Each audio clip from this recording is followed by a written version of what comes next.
Jadi sekarang mereka menggunakan anjing untuk memperkosa tahanan. Dalam tes IQ terbaru yang beberapa dari kalian gagal karena kalian pikir itu benar hanya karena New York Times melaporkannya. Dan kalau kamu belum dengar tentang cerita ini, kamu beruntung. Atau mungkin kamu memang tinggal di goa. Jadi ini adalah artikel dari New York Times oleh Nicholas Kristof. Keheningan yang menyambut pemerkosaan terhadap warga Palestina. Dan seperti yang kita tahu, tentu saja, orang-orang di luar sana terus gembar-gemborkan kemana-mana. Bahwa orang Israel memperkosa warga Palestina, bla bla bla. Dan orang ini menulis artikel tersebut. Sekarang, ketika saya bilang bahwa artikel ini benar-benar salah satu karya jurnalistik dengan integritas terburuk yang pernah saya lihat, saya bahkan tidak bisa mengatakannya dengan wajah serius. Karena saya benar-benar terkejut. Terkejut. Sungguh ada orang di luar sana yang percaya bahwa strategi pemerintah, strategi militer Israel adalah melatih anjing untuk kemudian memperkosa warga Palestina. Ini benar-benar tes buat orang ber-IQ rendah. Ini benar-benar tes buat orang ber-IQ rendah. Dan sekarang aku benar-benar berpikir bahwa dunia terbagi antara orang-orang yang terjebak dalam hal ini karena mereka sangat mudah dimanipulasi dan orang-orang yang melihat betapa gilanya manipulasi yang terjadi. Aduh. Kalian bahkan mau baca artikel ini nggak? Haruskah kita membacanya? Tentu saja. Ini dimulai dengan membuat pemerkosaan menjadi hal terpenting yang harus diperhatikan kan? Karena kita tidak peduli tentang kasus kekerasan seksual oleh geng predator seksual ketika itu berasal dari orang-orang yang sama yang mendanai seluruh perjuangan Palestina. Jadi, kita tidak peduli tentang itu.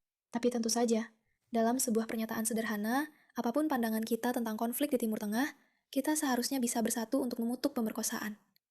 Begitulah awalnya. Manipulasi tingkat tinggi secara harfiah sejak awal, sejak permulaan. Dan kenapa saya bilang ini manipulasi? Menarik bagi saya bahwa artikel ini keluar pada waktu yang sangat tepat. Benar-benar waktu yang pas. Tepat pada saat yang sama ketika sebuah artikel serius yang sebenarnya keluar membahas tentang apa yang sebenarnya terjadi pada 7 Oktober. Seperti, kamu tahu ketika Piers Morgan muncul dan mengatakan hal-hal yang benar-benar mengerikan dan bahkan lebih buruk dari yang sudah kita ketahui, yang sebelumnya saya pikir tidak mungkin. Termasuk bukti jelas kejahatan seksual yang mengerikan oleh Hamas, yang juga telah disangkal oleh para pembela mereka yang delusional. Kamu tahu bahwa ini benar-benar buruk. Sekarang, peringatan konten sensitif, karena saya tidak akan membahas detailnya. Tapi silakan cek artikel Daily Mail ini jika kamu ingin memahami apa yang sebenarnya terjadi. Tapi saat artikel ini keluar, yang merupakan pengungkapan terbesar tentang semua yang terjadi pada 7 Oktober, dan maksud saya, ini benar-benar mengerikan. Itu bahkan tidak cukup untuk menggambarkannya. Itu bahkan tidak cukup. Pada saat yang sama, New York Times memutuskan untuk menerbitkan artikel yang luar biasa dan indah tentang bagaimana Israel menggunakan anjing untuk memperkosa warga Palestina. Dan sejujurnya, itu benar-benar sangat menyedihkan. Dalam banyak hal, aku tidak tahu apakah aku senang dengan artikel ini. Tapi menurutku, karena mereka sudah begitu jauh dalam kegilaan mereka, benar-benar sejauh itu dalam kegilaan mereka. Mereka justru membuktikan bahwa kita benar. Kamu tahu, sesekali mereka muncul dengan sesuatu yang bisa saja benar, bisa juga salah. Dan karena itu membuat orang jadi tidak yakin di mana posisi mereka dalam seluruh kasus ini. Tapi kadang-kadang mereka benar-benar melewati batas, sampai semua orang berpikir, oh, mereka jelas-jelas berbohong kepada kita. Maksudku, rasanya seperti gambar yang diposting oleh Max Nordau ini. Israel sedang melatih ikan mas untuk memuaskan tahanan Arab secara seksual kan? Dan ini buktinya. Gambar AI dari ikan mas yang berpakaian seperti Israel. Begitulah rasanya. Mereka melatih anjing untuk memperkosa warga Palestina. Aduh, seberapa rendah kamu bisa jatuh. Ngomong-ngomong, selamat datang di The Pushback. Saya Meiraka, pembawa acara Anda. Kita akan melihat apa yang akan dikatakan Scott Jennings tentang ini. Karena dia, syukurlah, punya banyak hal untuk disampaikan. Tapi sebelumnya, ada sedikit pesan singkat dari sponsor kami. Kita perlu membicarakan tentang Medicare, karena jika Anda menggunakan Medicare, pikirkan bagaimana Anda memilih rencana Anda. Apakah ada seseorang yang membandingkan semua pilihan dan membantu Anda menemukan yang paling sesuai dengan dokter, obat resep, dan kebutuhan Anda? Atau Anda hanya diberikan beberapa rencana dan diminta untuk memilih? Sayangnya, bagi kebanyakan orang, yang terjadi adalah yang kedua. Dan itulah mengapa saya ingin memberitahu Anda tentang chapter. Karena chapter berbeda. Mereka independen dan merupakan satu-satunya penasihat Medicare yang membandingkan setiap rencana yang tersedia secara nasional, bukan hanya rencana yang paling menguntungkan bagi mereka. Mereka meninjau dokter, resep, dan prioritas Anda, lalu mencocokkan Anda dengan rencana yang benar-benar sesuai untuk Anda. Penasihat mereka digaji, jadi mereka benar-benar tidak mendorong rencana tertentu. Mereka ada untuk membantu Anda membuat pilihan yang tepat. Jika Anda sudah memakai paket yang tepat, mereka akan memberitahu Anda. Dan jika tidak, mereka akan membantu Anda untuk beralih. Lansia tahun lalu yang beralih melalui chapter rata-rata menghemat lebih dari $1.000. Panggilannya gratis, hanya memakan waktu sekitar 20 menit, dan bisa menghemat banyak uang serta stres untuk Anda atau orang yang Anda cintai. Dan itulah yang kami inginkan. Jadi jika Anda memiliki orang tua, kakek nenek, atau orang yang Anda cintai yang menggunakan Medicare, ini patut dicoba. Hubungi di 6106803337. 6106803337. Dan mari mulai menghemat uang sekarang. Saya sangat mendukung produk-produk revolusioner yang berani menghancurkan monopoli gila dan pihak seperti New York Times. Maksud saya, New York Times memang harus menanggung akibatnya. Tapi mari kita lihat apa yang akan dikatakan oleh Scott. Dan kemudian ada New York Times yang telah menerbitkan fitnah blood libel terhadap Israel.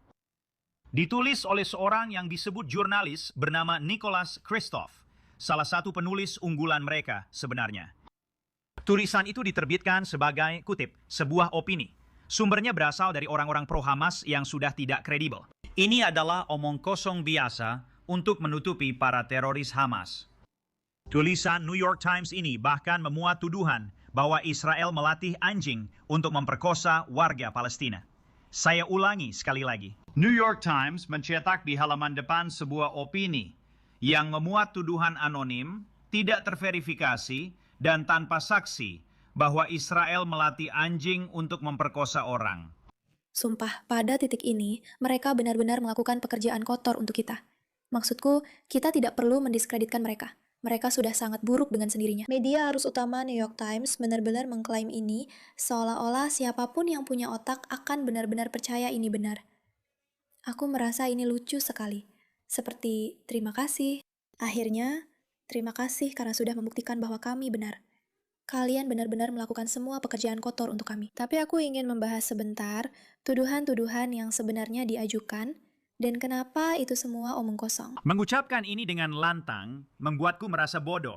Sekarang, opini ini dicetak sehari sebelum laporan tentang kekejaman seksual Hamas yang sudah diverifikasi akan dipublikasikan. Beberapa bulan yang lalu, Komisi Sipil yang membuat laporan terverifikasi tersebut menghubungi New York Times dengan temuan mereka tentang kekejaman seksual Hamas ini.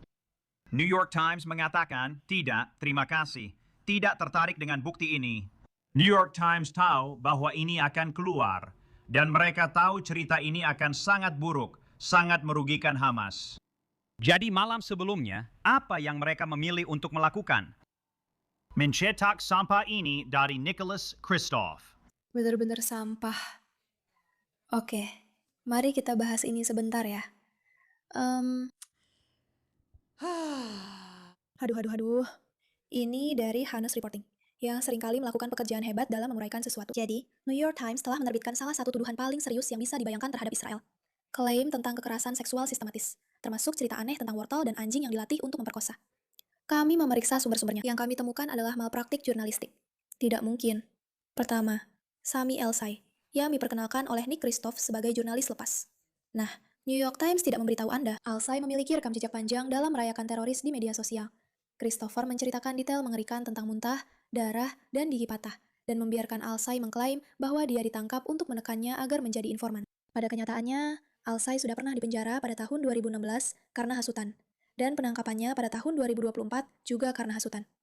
Facebook miliknya sendiri menjelaskan alasannya. Alsai mengatakan bahwa dia pernah diminta untuk menjadi informan bagi intelijen Israel, dan dia percaya tujuan penangkapan serta pemenjaraannya di bawah sistem administratif adalah untuk menekannya agar setuju karena dia bangga dengan profesionalisme jurnalistiknya.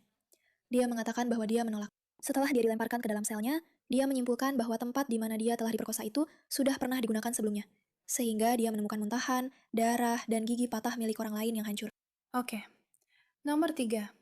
Pada Maret 2023, Alsai memposting tentang Amir Abu Kaj, menyebutnya sebagai pangeran syahid kita.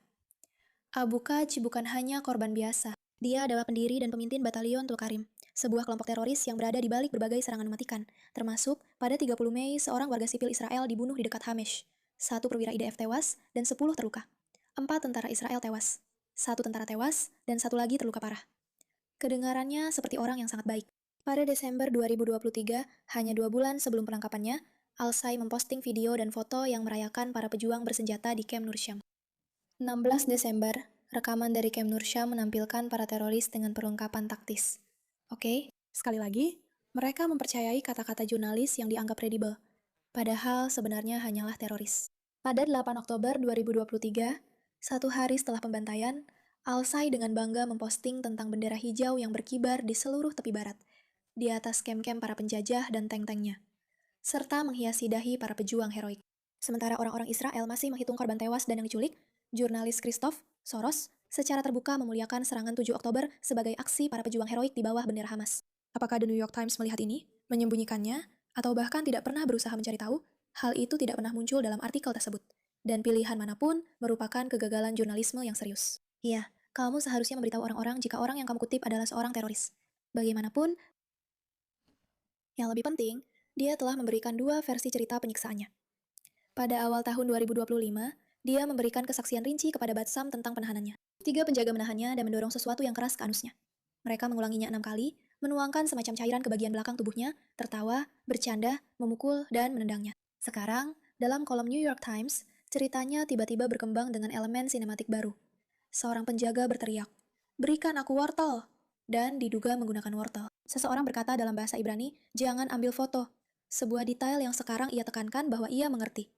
Seorang penjaga perempuan meraih miliknya dan berkata, "Ini milikku," lalu meremasnya. Aneh. Penjaga itu berhenti untuk istirahat merokok sementara dia terbaring berdarah. Dia kemudian menemukan muntahan, darah, dan gigi patah milik orang lain. Mengapa detail traumatis yang sangat spesifik ini? Wortel, dialog penjaga perempuan, dan peringatan kamera dalam bahasa Ibrani hilang dari kesaksian pertamanya. Ini bukanlah jenis detail yang biasanya dilupakan oleh korban. Artikel tersebut juga sangat bergantung pada aktivis Hebron Isa Amro, tetapi ceritanya juga telah berubah seiring waktu. Amro mengatakan dia berada di mana ya? Amro mengatakan dia diancam akan mengalami pelecehan seksual selama penahanan, selama 10 jam. Dan sekarang, dia digambarkan sebagai korban pelecehan seksual yang sudah pasti, yang dimasukkan begitu saja ke dalam pola yang dianggap lebih luas. Ada perubahan besar dari ancaman menjadi korban, tanpa keraguan, tanpa ada penjelasan kepada kita tentang apa yang berubah, kapan, atau mengapa. Versi mana yang benar? Christoph tidak menanyakan. Masalah berikutnya. Bukti dalam artikel tersebut tentang adanya kebijakan penyiksaan seksual oleh Israel sangat bergantung pada kutipan dari pemantau hak asasi manusia. Seolah-olah itu adalah lembaga pengawas yang netral. Pada kenyataannya, pimpinan Euromed memiliki hubungan terdokumentasi dengan Hamas dan memiliki rekam jejak panjang dalam membuat tuduhan ekstrim yang belum terverifikasi terhadap Israel. Pada Juni 2024, mereka bahkan mengklaim bahwa Israel melatih anjing untuk memperkosa tahanan. Fitnah mengerikan yang sama juga diulang dalam tulisan Christoph. Tidak ada sedikit pun bukti yang kredibel mengenai adanya program sistematis anjing yang dilatih untuk memperkosa. Dan berdasarkan biologi serta perilaku anjing, tindakan yang dijelaskan itu pada dasarnya tidak masuk akal untuk dijadikan praktik yang dapat diulang dan dikendalikan. Oke? Untuk klaim tentang anjing pemerkosa, Christoph bahkan mengutip Shel Beneframe sebagai sumber yang berwenang. Beneframe yang sama meninggalkan UCLA setelah beberapa tuduhan pelecehan seksual yang melibatkan perilaku tidak pantas terhadap anak di bawah umur. Lalu mengubah citra diri dari akademisi gagal menjadi analis geopolitik, aktivis kemanusiaan, dan seterusnya. Pada titik ini, polanya sulit untuk dilewatkan. Sumber-sumber utama yang riwayat media sosial publiknya kini menunjukkan dukungan terbuka terhadap kelompok teroris. Cerita-cerita yang semakin lama semakin sensasional sangat bergantung pada LSM yang terkait dengan Hamas. Dengan rekam jejak tuduhan liar dan tidak terbukti, serta klaim paling sensasional yang didasarkan pada kesaksian anonim tanpa bukti kuat yang dapat ditunjukkan. Teman-teman, ini sangat memalukan. Tapi seperti yang kalian tahu, saya selalu berpikir bahwa antisemitisme dan fitnah darah seperti ini hanyalah indikator dari apa yang sebenarnya dilakukan dan diperbuat oleh orang-orang itu sendiri. Alasan mereka bisa mengarang cerita tentang hewan dan pemerkosaan yang dicampur adukan, lalu menyalahkan orang Yahudi atas hal itu, adalah karena itulah yang mereka lakukan sendiri. Bukan Christoph, tapi jelas para pemuja teroris Islamis Sinting ini. Kambing, anjing, semua sama saja. Kurasa itu cukup menghibur. Agak disayangkan, agak sedih bahwa mereka masih menyebarkan fitnah darah seperti ini. Tapi memang sudah mencapai titik yang benar-benar konyol. Bagaimanapun, terima kasih atas perhatian Anda terhadap masalah ini.